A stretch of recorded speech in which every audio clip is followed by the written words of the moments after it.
President Xi started his second day in Germany meeting with South Korea's President Moon Jae-in, reaffirming China's support for a return to dialogue between South Korea and their northern neighbor.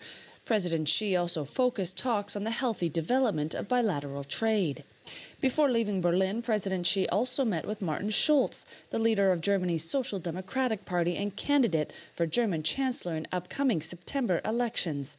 Then it was off to Hamburg for the G-20 summit, where climate change is expected to play high on the agenda.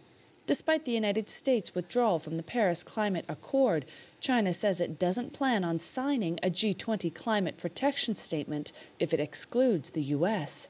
German Chancellor Angela Merkel, at the helm of this year's G20, says her country is committed to finding a solution to resolve differences.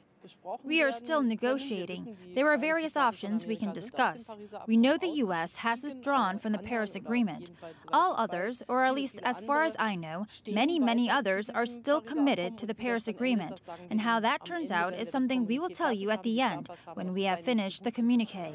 Meanwhile, demonstrations ahead of the summit escalated on Thursday, with police firing water cannons at protesters. I pay tax every day, and I'm angry that my taxes are spent for a party for about 2 days. If I calculate, I think, okay, with the same money we could pay nurses for the hospitals in Hamburg for maybe 50 years. So that's the main point for me. I am here to protest G20 because they are damaging humanity and making poor people poorer and making rich people richer.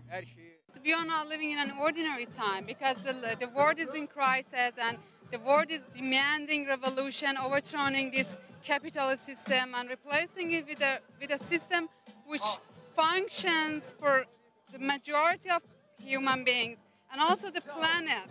Protesters say they will continue to protest the summit with a mass demonstration planned for Saturday.